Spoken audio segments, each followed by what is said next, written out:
The students started to walk around to see if there were any other options to scale the mountain, or if they could see the shelter from the edges of the mountain. "Maybe it's best if we just head back down. Going up the mountain might be more dangerous than roaming around down there," Layla said. "I agree, but also it doesn't look like Dell knows what he's doing," Vorden replied. Dell was currently just standing in the middle, looking up at the mountain to his right and down the sloped path from where they had come from. In the middle of their exploration, though, 3 clear and distinctive dings were suddenly heard. The students all turned to where the sound came from, as it indicated that a beast had been discovered by the scanner. But looking at the student whose scanner went off, it looked like there was nothing, even around him. "What did you discover?" Dell said as he walked over to the student. The student pointed at a purple blade of grass on the floor. While walking up the slope, there were patches of grass here and there. Most of the grass was green in color, but once in a while they could see some stalks of purple grass colored. Nearly all of the students decided to ignore it, as it seemed like an odd thing with nothing strange about it. But when they started getting bored in their exploration, this particular student decided to give it a scan anyway to relieve some of his boredom. But to his surprise, the scanner said he wasn't holding a plant, but a beast. When Dell snatched the scanner from the student, a dark expression appeared on his face. "An intermediate beast, this little thing? How can that be possible?" The purple shade of grass was the same size as all the other pieces of grass. It seemed impossible for there to be a beast crystal inside. The students were not actively looking at the grass around them, but now they noticed that there were a few single strands of purple grass every so often from the grasses surrounding them. A few drops of water from the sky started to land on the ground and onto the faces of the students. "Is it going to rain?" Layla asked. "That's just great. We might have to try to find some cover." But Quinn was interested in the beast. If it was another new type and he found a way to defeat it before anyone else, he would gain a large amount of EXP once again. He bent down and looked closer at the blade of grass. "Inspect. Intermediate beast. Dumping bait beast. The top of the beast's head can often seem like a blade of grass, while most of its body remained underground. The beast cannot move, but when the rain comes it will sprout from underneath." After reading the message, it started raining heavily. Just like with the boulder snails from before, it seemed that the beast was also active in the rain, and right now they were experiencing their first bit of rain since coming to the place. Quinn immediately started to look around him and noticed many of the students were looking at the purple blade of grass. There were nearly as many blades of grass as the students. In a way, it seemed that a small army of intermediate beasts was about to pop out from under the ground. Perhaps this would be even more troublesome than the advanced tier beasts. As a single raindrop fell on the purple shade of grass, it suddenly shook, and the ground started to vibrate as well. "What the hell is going on here?" Feck said. "Guys, get away from the purple grass," Quinn shouted to his teammates. "Let's head back down the slope." As Quinn said these words, a 2-meter-tall purple plant appeared behind him. Its body was as thick as a tree, and its head was as wide as a car. On top of its head was the strand of grass that could barely be seen on top of the giant plant-like beast. "Quinn!" Layla shouted as a plant dived down. But it was too late. The large plant had swallowed Quinn. Chaos erupted on the side slope of the mountain once the raindrops touched the top of the beast's head. It had sent them a signal informing them to rise to the surface. The beast was tall and wide, and to top it off, they were fast and nimble as well. Most of the students were still tired from the fight with the advanced-tiered beast earlier. Most of their MC cells were used, and they hadn't had enough time to recover. Their instinct told them to run, seeing the beasts rising from underneath the ground. However, the beasts were too fast. As if it was a snake, the plants opened their mouths wide and sometimes consumed more than one student at a time, and one of these students was Quinn. "We have to get him out of there," Vorden shouted as he looked around at the other students. "Damn it, why isn't there someone with high-level abilities in this class?" Dell's class was considered one of the weakest classes, and they had gotten significantly weaker after Aaron had left. Vorden was hoping at one point he could come across one of the other classes and copy one of their abilities. One of the downsides to Vorden's ability was the fact that he would have to wait 24 hours before storing a new ability. At most, with the help of Rayton and Syl, he could store 3 at a time. Because of this, Vorden was cautious about whose ability he copied. Right now, it didn't seem like anyone's ability was doing well against the plants. "He's already dead. Let's just get out of here," Sia complained. "No, he's not dead," Peter replied. "I can tell." Although Sia had no clue what Peter meant by this, the others realized that there must be some type of link between the two. That could also be the explanation as to why Peter wasn't going mad right now after witnessing Quinn's death. "I'll go get him," Fex said. The others were surprised by his words. They knew Quinn and Fex weren't close enough, but obviously from Fex's words. He was genuinely concerned about Quinn. But the question was, when did the two of them become so close? But Fex could tell the seriousness of the situation. He was the only one along with Quinn who hadn't done much during the fight against the advanced tier beast, so he had plenty of energy. Fex ran and leaped up into the air, but in the blink of an eye, the plant swayed its large body to the side and struck Fex at an incredible speed, who was still in midair, slamming him back to the side of the mountain. Maybe jumping straight forward wasn't such a good idea. The pain wreaking havoc on Fex's body wasn't too bad, but he was still a little dazed. After he pulled himself together, he saw the plant coming towards him across the floor with its mouth wide open.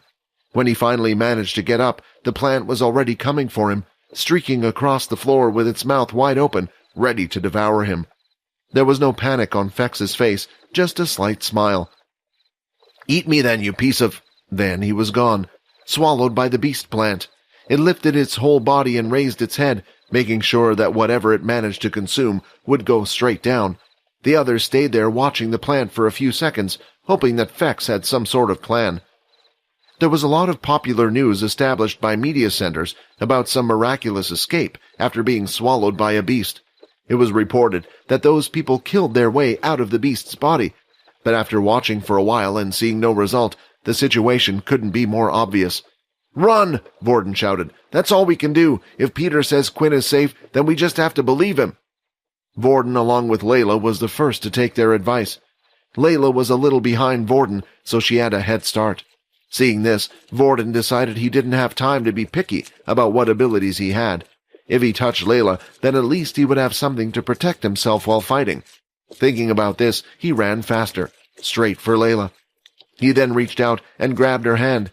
"Hey, what are you doing?" Layla complained, but she quickly stopped complaining as another beast plant headed straight for the two of them. She held out her hand, hoping to slow it down a little bit. As Vorden turned, he threw one of the spirit spears, and it pierced straight through the beast's head. But it wasn't enough, and the beast was quick to retaliate, swallowing the two in an instant. "What are you doing?" Sia shouted. She too had rushed off, hoping to run away, but she quickly stopped as she noticed there were also several plants behind them. Some groups were still dealing with them, but none of them were successful. The only group that seemed to be doing well was the group led by Teacher Dell. He had taken his large shield with him and was holding it up with his back against the mountain wall. With only one possible angle of attack, Dell and a few other students were able to block most of the incoming attacks from the plants, and since the plants weren't able to move from their original position, at most, the group had to block attacks from 3 incoming plant beasts. "Let's get over there," she shouted. "It's the safest place. With my ability, we can make it." At this point, she was tugging on Peter's uniform, but he stayed there, still looking at one of the plants. "If Quinn is somewhere else, then I need to go with him," Peter replied. She shouted in anger, "If you want to die, then go die yourself." With a single step, Sia cried out. She turned around and suddenly realized that everything around her was pitch black. Then, a few seconds later, she could feel herself falling. The whole group had now been swallowed by different beet plants. Fex and Quinn, Layla and Vorden, and finally, Peter and Sia. A few of the other students had been swallowed. A few were also knocked off the side of the cliff, while the majority somehow managed to make it near Dell, even though they felt weak. With Dell mostly blocking the plant beasts, the students were able to use their attacks to fight against them. They continued fighting till the rain finally stopped. The moment the rain stopped, all the beasts went into hibernation. They returned underground and turned into beautiful stalks of purple grasses once more. Amazingly, soil started to form over the purple grasses, and in the blink of an eye, the mountain returned to its original state. It was as if nothing had happened. "Is it over?" a student asked, huffing and panting. He felt as if he would collapse from exhaustion at any moment. "I think so," Dell replied. I think these beasts reacted to the rain. They seemed to appear and disappear at the same time as the rain appeared and vanished. Luckily for us, in a place like this, the downpour might be strong, but it doesn't last for long. However, we don't know when the next downpour will be." "What should we do now, and what about the others?" another asked. Dell looked around, and he could see there wasn't much blood. Also, during his studies, he discovered that plant-type beasts weren't mostly carnivores. The fact that these plants probably didn't have the acid necessary to digest meat meant that the students were still probably alive. "I hate to say this, but they're probably already dead," Dell lied. "It's best if we head back down to where we were. If we carry on going upward, then there might be even more dangerous beasts." Some of the students were annoyed by Dell's suggestion. They had made this suggestion earlier and even said the same thing to Dell, informing him about the possible danger up ahead. Still, he decided to progress anyway, and now he was saying traveling upwards was a bad idea. Before heading back down the slope, a student spotted another person walking up. As they saw who it was, a huge smile appeared on their faces. "Sergeant Leo!" the student shouted. Even Dell was delighted. There wasn't much that needed to be said, as Leo agreed that he would take them back to the shelter for now. But before doing so, Leo asked the other students to investigate the area. Just as the students were about to head down the slope, Leo started to walk over to a strange object. A certain item was giving off energy, similar to that of a beast weapon. He had arrived by the wall of the mountain and picked up the cold, solid object. "Do you mind telling me what it looks like?" Leo asked Dell, who wouldn't leave his side. "It appears to be some type of metal flask, although it has some strange design on it. It looks like a beast's head with fangs. Maybe it's one of the items that the students dropped during the struggle," Dell answered. "I'm wondering, what is so important that it needs to be kept in a special type of beast equipment?" Leo thought to himself. The last thing Quinn could remember was Layla shouting his name. Then, in a blink of an eye, they were swallowed. What came afterwards was darkness. His body was continuously being swirled around, throwing him off balance, and it didn't give him a moment to balance himself, nor use any of his abilities. Everything was happening so quickly, but during the whole process, he didn't feel any pain. When he finally reached the bottom, Quinn felt his body continuously sinking. It felt like he had been dropped into a watery quagmire. He tried moving his hands, using all the strength he could muster, but it seemed ineffective. If anything, it was making him sink quicker. His legs were the first thing to pass through, and as they did, he felt a free range of motion. They weren't hitting or placed against anything, but they felt like he was in midair, kicking them back and forth. Still, he was unable to feel anything. If the plant swallowed me and now I'm falling, doesn't that mean I'm falling into another part of the mountain or underneath the planet? Quinn thought. The height of his fall worried him the most. His arms had now gone through the strange substance, and now only the top of his head remained. Just like with his legs, his hands were able to move freely, but now he started worrying. If Quinn was right, then once his head would fall through, his whole body would be falling. He was strong, and he had a sturdy body as a vampire, but what was he falling into? Lava? Spikes? Or into a pit of beasts? His abilities couldn't possibly save him from that. Quinn's mind madly spun as he thought about his next course of action. He activated his shadow ability and covered his body thinly. It worked and slowed down the sinking process. But this was a mere stopgap, not a solution to the problem. But of course, this stopgap should give him enough time to think. Suddenly, a voice reverberated out of nowhere. "What the hell is this?" a boy yelled as his voice echoed out. "It can't be. Is that Fex's voice?" Quinn thought. The space was narrow, and if Fex was coming from above, it meant that there was only one place where Fex could land. Bang! The force and Fex's weight struck Quinn's head and managed to push him through the last bit of strange substance. As Quinn's body floated through the air, he thought back to how the last thing he ever saw might have just been Fex's backside knocking him down as he fell to his... "That!" Quinn shouted. Looking around him, even though he was in the dark, his pupils widened enough, letting in more light. He could see nearly just as well as outside. His guess seemed right, and he was falling from the ceiling. The good news was there didn't seem to be anything below that would do much damage. The bad news was he was falling from about 20 meters in height, and the ground was coming closer to him as the seconds went by. All he could do was brace himself for impact as he curled up into a ball. At the same time, a shield of shadow was created in front of him. The shadow was the first part to touch the ground, and Quinn followed shortly. It had worked. The shadow had slowed down the momentum of his fall. Quinn went inside and fused with the shadow. "You are useful," Quinn said as he took the shadow away, but at that moment, the speed had returned, and Quinn's body was slammed into the ground as hard as he would have if he hadn't used the shadow. In his haste, Quinn had forgotten that the shadow didn't actually slow things down, but only slowed down the time while he was touching the shadow. Once he traveled through the shadow, or once it was taken away, the object would continue to travel at the speed it previously did, before passing through the shadow or being one with it. Covered in rubble from the walls of the cave, Quinn stood up and discovered that not a lot of damage was done to him. He felt sore in all sorts of places, but his body was sturdier than before. It also didn't seem like any of his bones had broken from the fall. Just then, he could see Fex falling through the sky nearly at the same spot.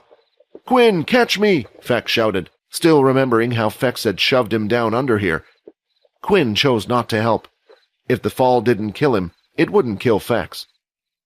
Fex looked around, but the walls were too far away from him, and there was nothing nearby to attach his strings to slow down the momentum of his fall.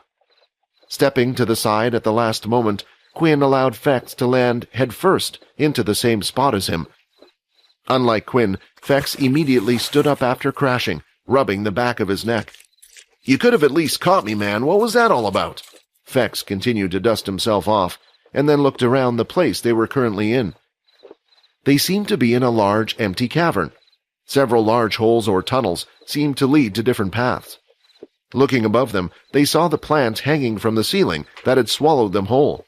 When Fex started to pat himself down, he noticed something strange. "Oh no, my flask! It must have fallen out when that giant plant hit me," Fex said angrily. "Do you want the one you gave to me?" Quinn offered. After all, it was never his in the first place, and he still had his blood bank to rely on. "No, I can't," Fex replied. "I know I'm not big on rules and stuff, but that was a gift and I can't take back gifts. Besides, my reliance on blood is a lot less than most people. It is already at that of a vampire noble. Don't worry about me." It was true that Fex never seemed to be as interested in blood as Quinn did. Even when a student would bleed slightly, Quinn would get this tingling feeling all over his body, and his eyes would naturally be drawn to the bloodied area. But Fex never felt the same way. Quinn would keep it for now, and if Fex needed it. Quinn would still be by his side anyway. Over at different sections underneath the mountain, the others were experiencing the same thing that Fex and Quinn had gone through. Layla and Vorden were both being slowly sucked down, while their faces were pressed up against each other. This is all your fault for grabbing me," Layla shouted. Vorden even felt some of the spit from her lips land on his face due to how close they were. "Did your parents never teach you how to speak without spreading spittle everywhere? And you would have been eaten anyway, so don't blame me," Vorden shouted back.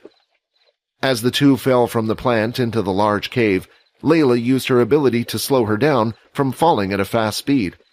Vorden also used the same ability and achieved the same result, so they managed to get down onto the floor safely. They discovered that they were in a large cavern with several entrances, holes, and tunnels all around the cavern walls. However, there seemed to be no one else with them. "Great, looks like I'm stuck with as if there could be a worse pairing than this," Layla thought. In another section of the cavern, the last pairing was of Sia and Peter.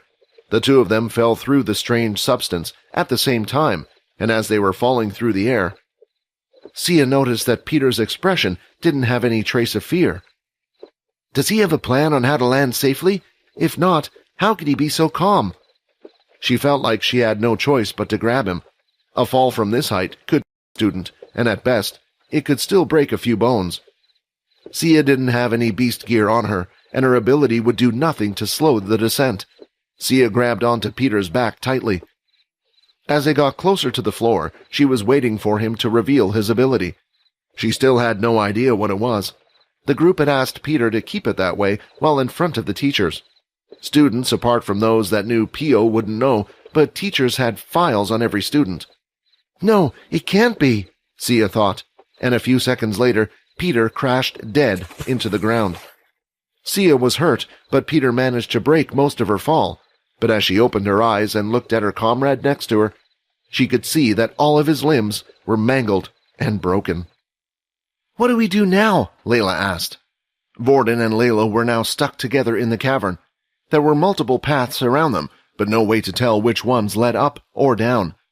Seeing this, Layla didn't have an idea about what to do. "Now you're speaking to me?" Vorden said.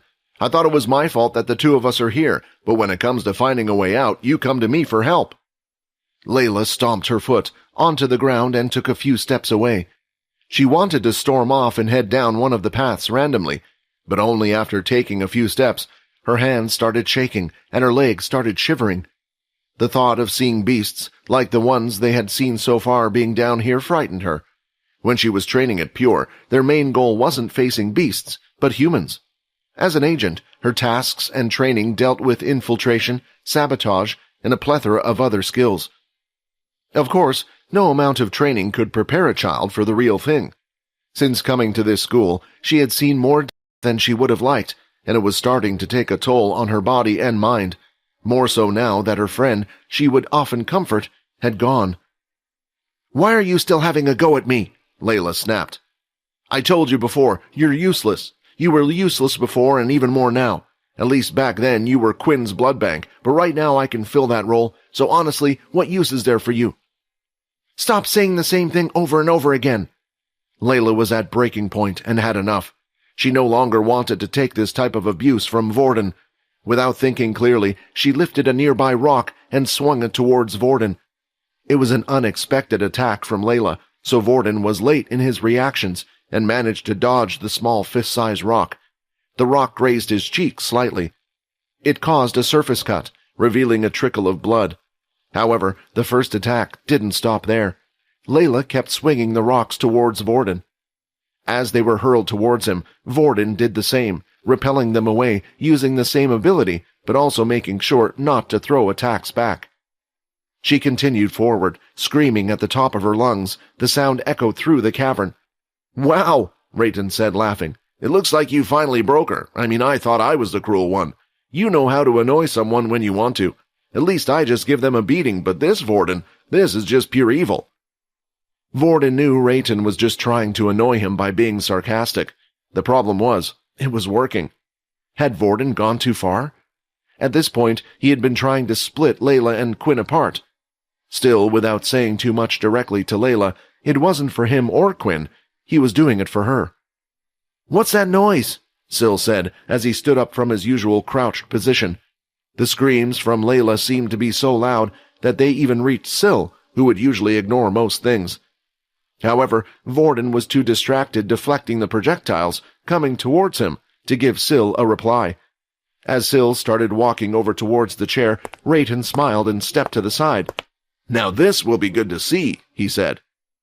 Syl placed his hand on Vorden's shoulder, who was in the chair. Now they both had access to what was going on outside. Syl could see and feel what Vorden was doing. "It looks like you need some help. Swap with me," Syl said.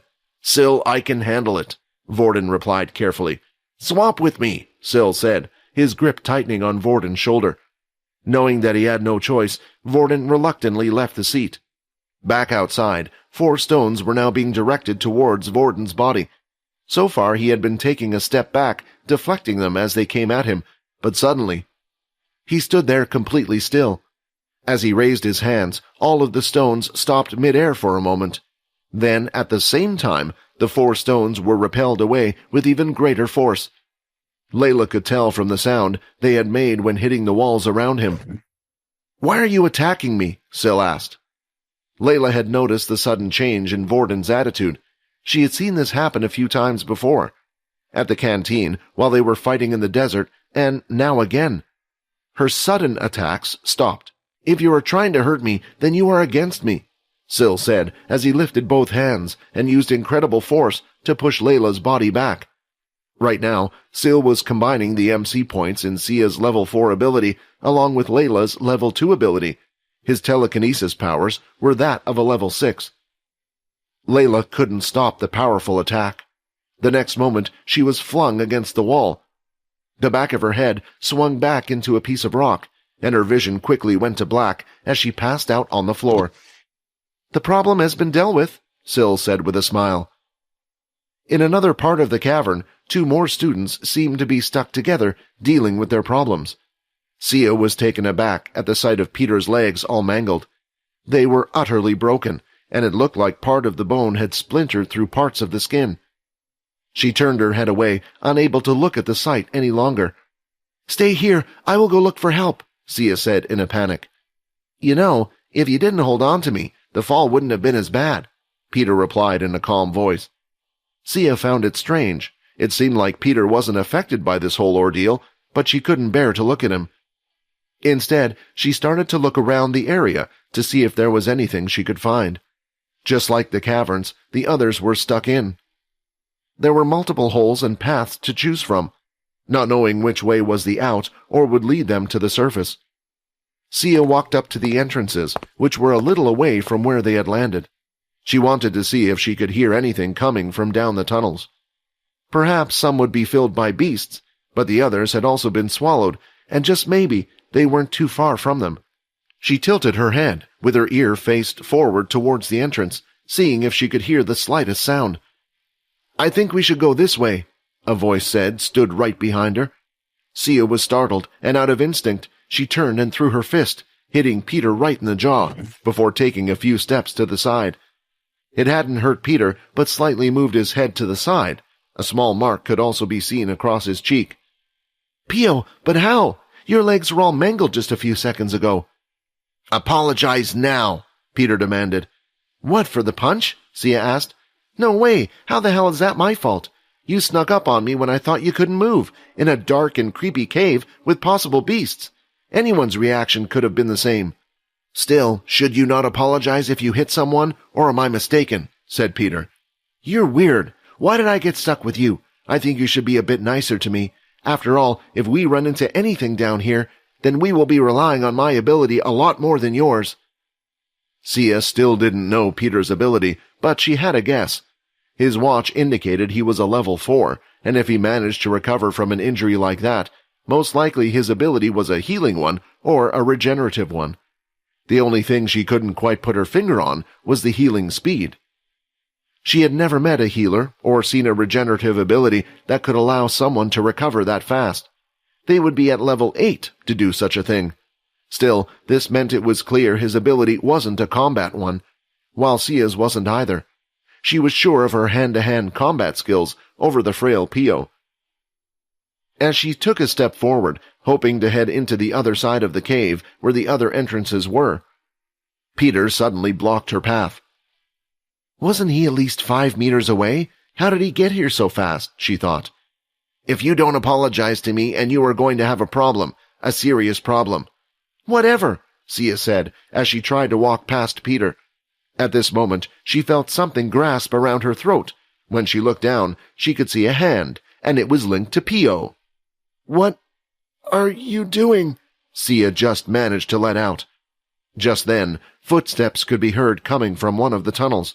It was unclear which one, as the echo made it hard to pinpoint the sound. "Now, Pio, I don't think we should be treating our fellow students like that, do you?"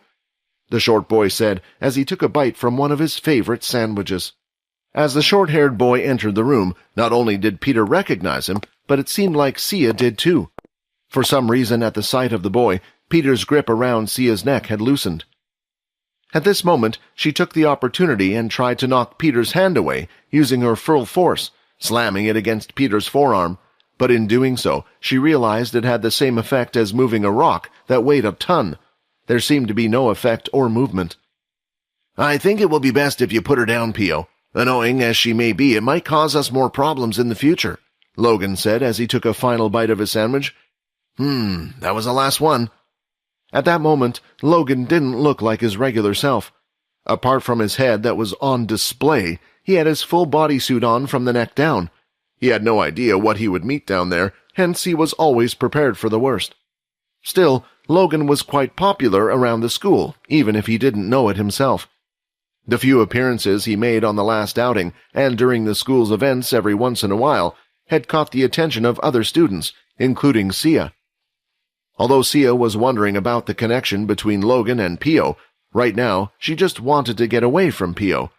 Using her ability, she stabbed a spear into Peter's belly. Not just one, but 3. Due to how close she was to him, she was able to stick in multiple spears, one after the other. When the first one entered Peter's body, his movements slowed down, allowing her to put in 2 more. Once again, using all her force, she tried to whack Peter's hand away. Still, it felt like she was pounding her hand against solid rock, but this time with the help of her ability to weaken Peter. Her attack was a success. She finally managed to knock his hand away and broke free. Not knowing where to run to, she decided to head into one of the many tunnels. If another student had arrived and had no relation to the person named Pio, then maybe she would have bolted towards Logan, but seeing that the 2 of them had some type of a relationship, she didn't want to risk it. The cave was dark, and it was hard for her to see, but each of the tunnels gave off a little reflection of light. There was always the chance that the small amount of light could be radiating from a beast, or it could be a raw crystal.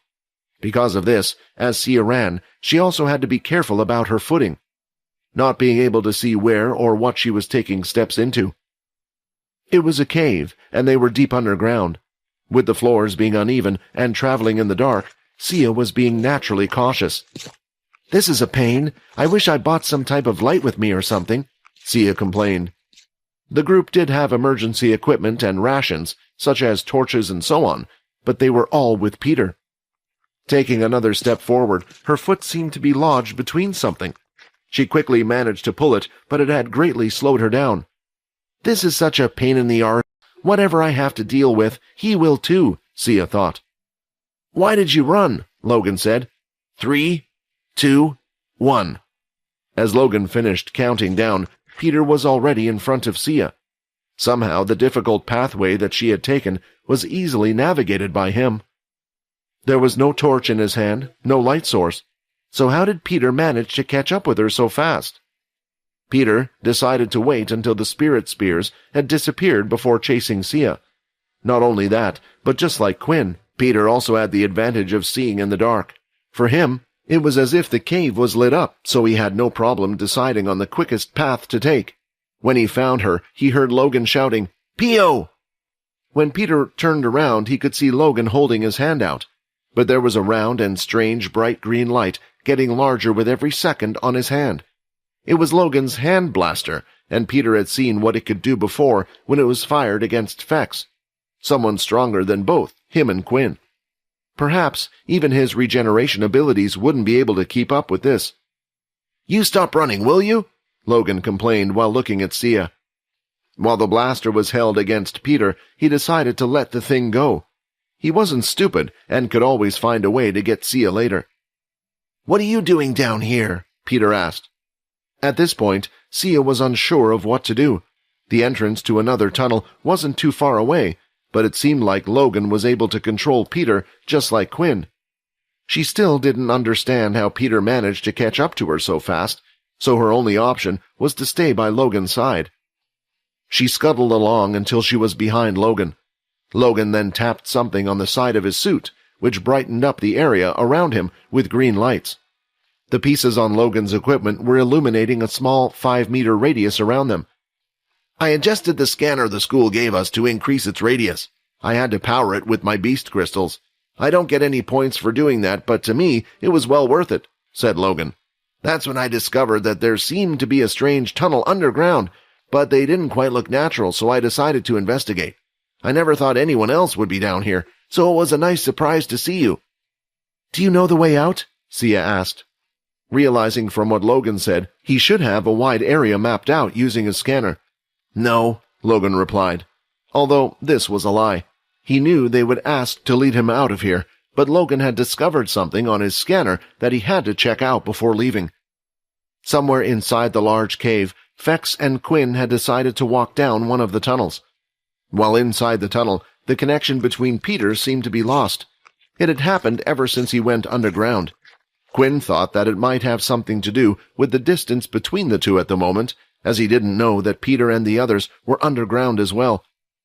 Thinking that help would never arrive, they decided to just leave it up to fate and pick the tunnel with the biggest entrance. As they walked down the tunnel, they noticed that the walls were surrounded by thin blue crystals that gave off a slight glow to them.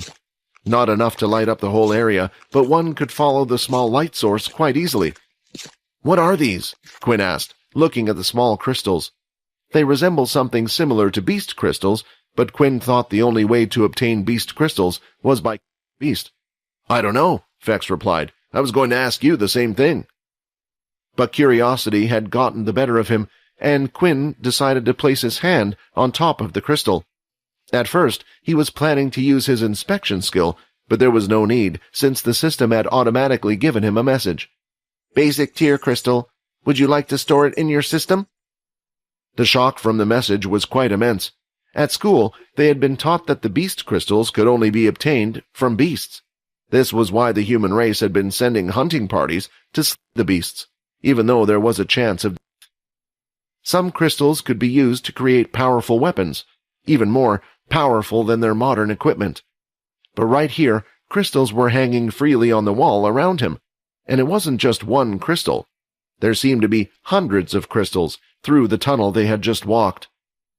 If Quinn was to think about all the other tunnels as well, there would be at least 1,000 down here. With Fex keeping an eye over his back, Quinn was unable to store it in his system. However, he did pull the crystal out and placed it in his trouser pocket for later. "It might be something important," Quinn said. Fex just shrugged his shoulders, uninterested in the small crystal, and carried on walking ahead. Finally, they reached the end of the tunnel. After exiting the tunnel, the small discovery Quinn had made was nothing compared to this. The two boys froze for a moment once they exited the tunnel. Looking at what lay in front of their eyes, they paused for a moment. Somehow it didn't feel like they were underground. "Hey, can you see what I'm seeing right now, man?" Fex asked. "If you're talking about those buildings right in front of us, then of course I can," Quinn replied. Exiting the tunnel, it seemed like they'd arrived at what looked like a type of town. They couldn't measure how large the entire place was. Buildings stretched out far and wide, and it was comparably as large as any one of the shelters they've seen before. If they were to give a rough estimate, it looked like a few thousand people could live in such an establishment. The ceiling seemed to be unreachable. Although they could see the peak, it felt like there was no way to reach it. Their gaze moved on towards the tallest building that stood in the center of the place. It was a round, tower-like structure that was tall and high, but it hardly touched the ceiling. If one wished to even touch the ceiling, they would have to build a similar-sized building and place it on top of the already existing tower. Although a town underneath a mountain was surprising to them, it didn't seem impossible. There were rumors of such shelters being built on other planets where the temperatures could reach extreme levels at different times of the year. Underground shelters were the only answer to such uninhabitable places. And so the reason why both of them were shocked was for a different reason entirely. The two of them could already observe that the design and materials used to create the buildings were different. One of the main features was the solid black material it was made from. Instead of brick, cement, or metal, it was a different kind, a special black substance that was more stable and stronger as the primary material of all the buildings. The substance was said to be just as strong as galthrium. Although the place looked abandoned and was void of people, the buildings were a different matter. The structures looked perfectly fine and hadn't deteriorated a single bit. The only semblance of the passage of time of abandonment was a layer of dust or rock-like substance from the ceiling that coated the top of everything. And finally, the design. Although the substance was strong, it wasn't as flexible and nimble as galthrium. This meant that the edges weren't smoothed out, giving a slight rocky look. After looking at the buildings, both of them concluded that the structures built in front of them were not made by humans. This was the reason why both of them were in shock. "They're Dalki structures," Quinn muttered. This was a huge discovery. The humans had only built a shelter and classified the place as an orange portal because they thought that they had discovered the planet first. There were rare cases like this when the two opponents were trying to take control of a planet at the same time. If the two groups were to meet, regardless if there was a treaty signed or not, a fight would break out until one side was annihilated. As Fex heard these words come out of Quinn's mouth, though, there was confusion on his face. What do you want about?" Flex replied. "These aren't Dalkey structures. They're vampire structures." Hearing these words equally shocked Quinn. He was almost positive these were Dalkey structures. He had seen them in his lessons and on the news time and time again. "The boy is right," the system replied. "These resemble the structures that were built in my time." The system didn't answer any of the questions Quinn had right now, and only confused him even more. "Fex, have you ever seen Dalkey structures?" Quinn asked. There was one possibility, Quinn thought. Perhaps the two structures were similar, and Quinn himself was being confused. Maybe there was something that he couldn't spot. "Actually, no, I'll be honest. Maybe you know more about the Dalkey because you live on Earth, but we weren't taught about them. I've never seen a Dalkey either, only heard them being mentioned from time to time by one of the elders." From Fex's answer, there seemed to be a couple of possibilities. The fact that the Dalkey and vampires use the same material, perhaps their technologies are on par with each other, and it would make sense why their structures looked similar.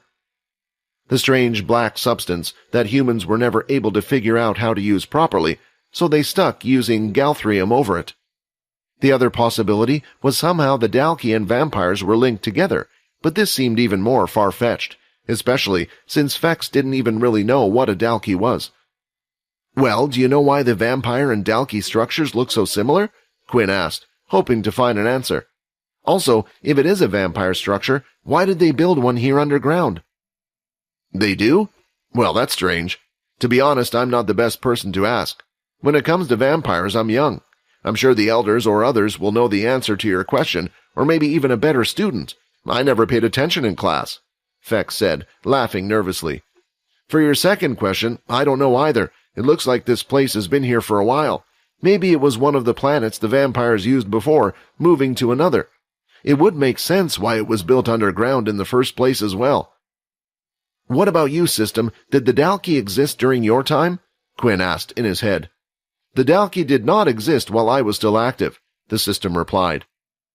Quinn made a small note in his head about how the system replied. It seemed the choice of words it had used was oddly specific, but he knew if he pressed further, the system would just give his usual resistance. "There is one thing we can do," Quinn said. "Why don't we check out some of the buildings? Maybe there will be something inside which will tell us if it was the Dalkeys who made this or the vampires. I'm especially interested to see what they would have in that tower structure." "Hey, it looks like you read my mind," Fex replied with a chuckle. The two of them walked through the strange building structures, and the more they started to walk, the more it looked like a town. There were streets with buildings lined up on both sides. If you followed the streets far enough, it would eventually lead them to one of the tunnels they had come through. Looking at the walls, it looked like several tunnels led to the town. The two of them had entered some of the first few houses, but they seemed to be void of any items whatsoever. There weren't even beds inside, but it was clear that they were normal family structures. As Quinn entered the place, he could imagine a family living here, with all the different rooms, but while looking at the place, he just wondered what happened here. They entered a few more buildings on their way, but they couldn't find anything.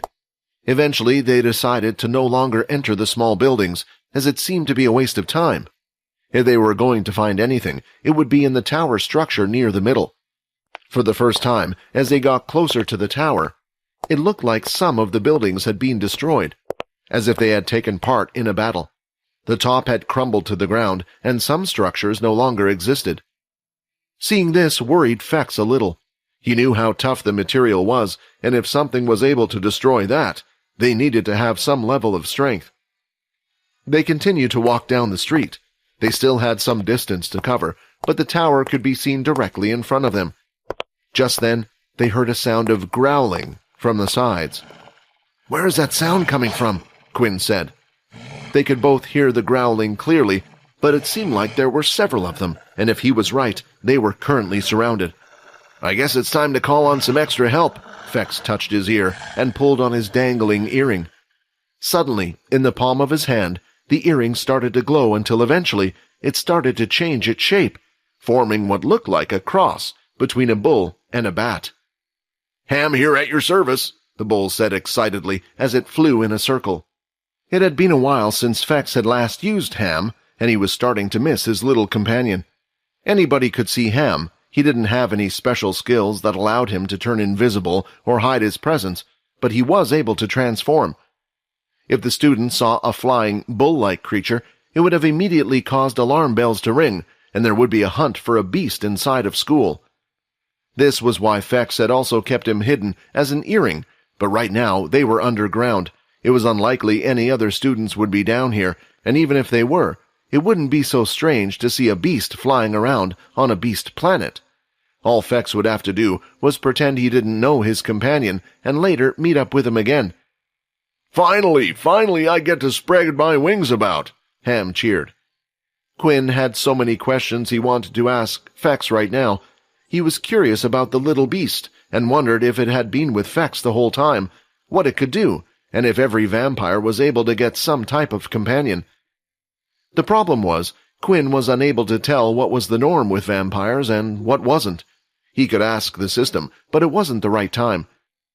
"Can you sense what's around us?" Fex asked. Ham closed its eyes, allowing it to concentrate. "I think some beasts are surrounding us," Ham replied. "We know that," Fex shouted. "We wanted to know how many and how strong. If you aren't going to help, then you were better off on my ear as a fashion accessory." Ham responded to the complaints by pulling out its fairly large and fat tongue. "This place is disturbing the flow of my powers." Ham then started to look around where they were. "Wait, are we back home?" "You are useless," Fex said. While in the earring, Ham was able to see everything that was going outside. As long as he was paying attention, and him saying this made it clear that he wasn't. While the two of them were busy arguing, the creatures that were busy growling away at them from the dark and behind the crumbled buildings revealed themselves. The two boys were surrounded by what looked like strange dog-like creatures. There were more than 20, and possibly even more in hiding. The dogs had no fur, but displayed a slight tint of red on their skin. Their tongues were out, dangling from their mouth, a bit longer than regular dogs and a little pointed. However, the most creepy thing about them was that they didn't have eyes. The long tongue with their teeth showing, but nothing where their eyes were meant to be, was quite the frightening sight.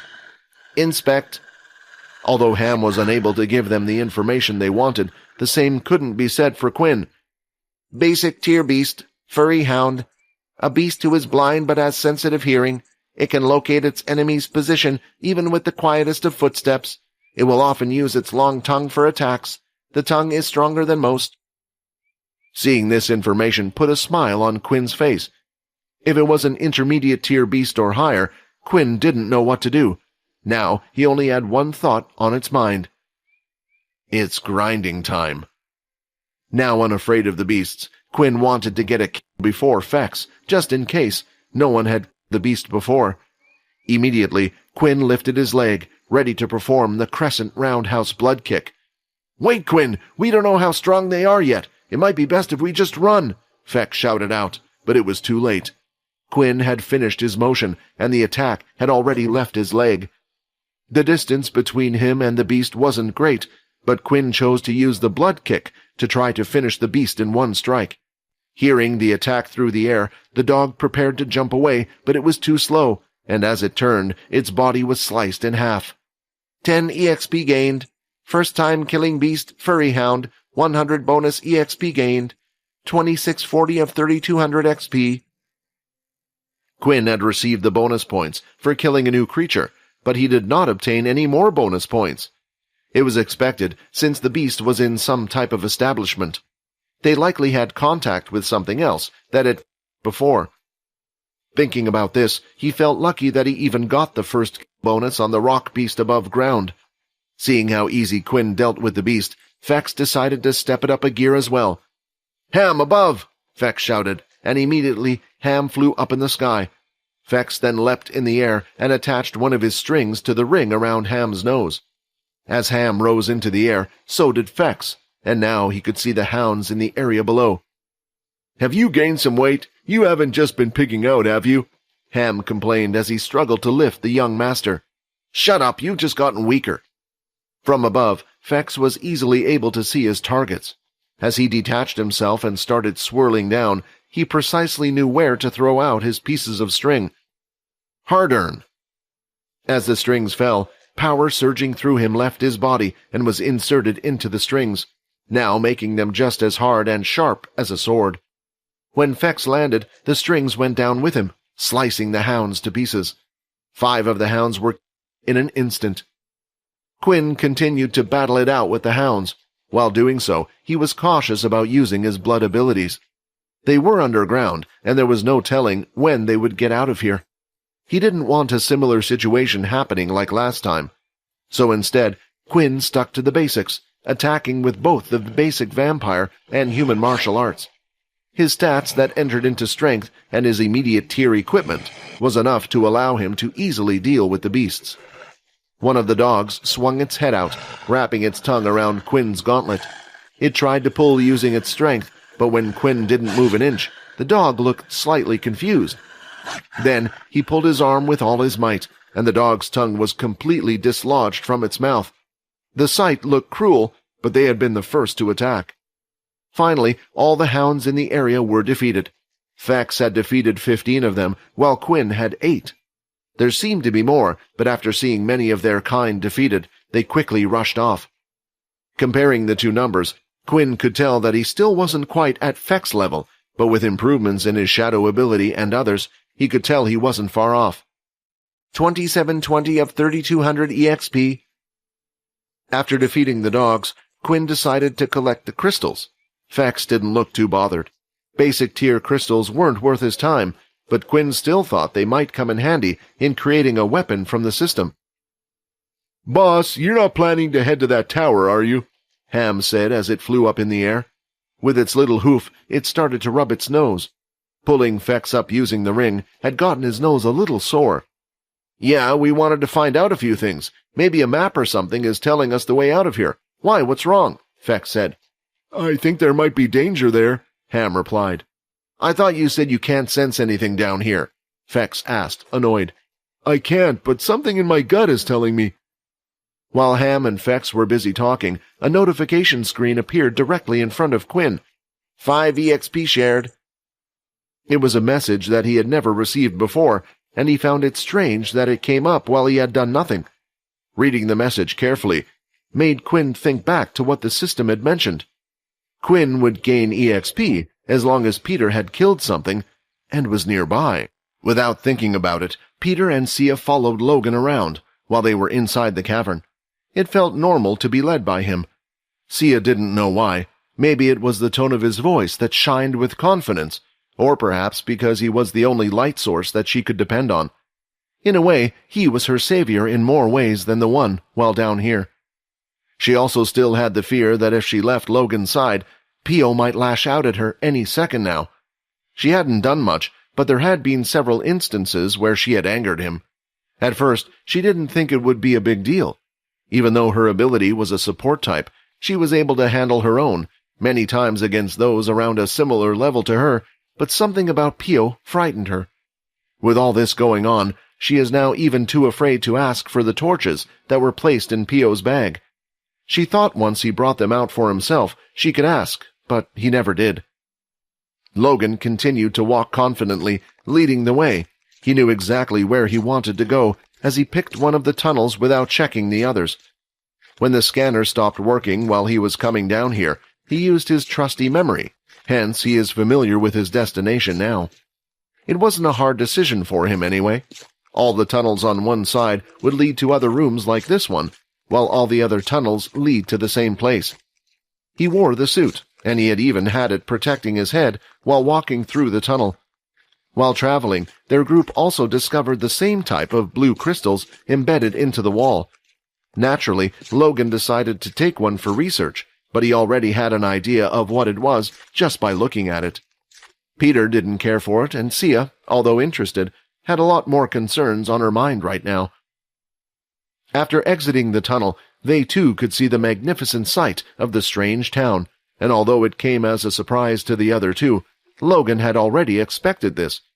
It was exactly what had come up on the scanner. Before even thinking about going up and getting out of here, he needed to visit this place. How could he pass the opportunity to do some research on some Dalki architecture? The blue crystals seemed to be randomly scattered through the city. lighting up certain building and wall areas. It wasn't enough to be called a light source, but allowed Sia to see the outline of a few buildings. The one visible place was the tower that stood in the center, like a beaming torch in the middle. It had the most amount of crystal on the very top, illuminating it in the dark. No, doesn't this mean the Dalki were here before us? Sia looked like she was about to collapse onto the floor. We need help. We need to call the sergeant somehow. This looks like a whole town. What if this is an army base? Relax, Logan replied. Although my scanner doesn't work down here, when I checked from above, there didn't seem to be any type of civilization living here, although there were other things. Sia wanted to question what Logan meant by other things, but she already knew the answer and thought it would just be foolish. He was talking about beasts. Without saying anything to the others, Logan started to walk down the path onto the street. Peter also decided to follow without saying anything. The two of them walked in the middle of the street, fearlessly. While looking at their backs, Sia couldn't help but think they were crazy. However, as Logan walked away, so did the light source that was surrounding her. The darkness around started to creep in. It felt suffocating, and she couldn't help but think something was watching her. What was that? Sia thought, as she quickly turned her head towards the noise. Although she couldn't see anything, the sound of something scurrying off in a certain direction could be heard. She couldn't take it anymore and run towards Logan. After checking a few buildings, Logan concluded that there was nothing of worth from the buildings around him. However, while using his scanner from above, he could see all the building structures and things around it, but he was unable to see what was inside the tower. This, of course, made Logan even more curious. As they got closer to the tower, Logan transformed his robotic arms into two round blasters. Hi, Quinn here. Wondering what happens next? If you want to jump the queue and unleash all episodes, click on the link here and install the Pocket FM app.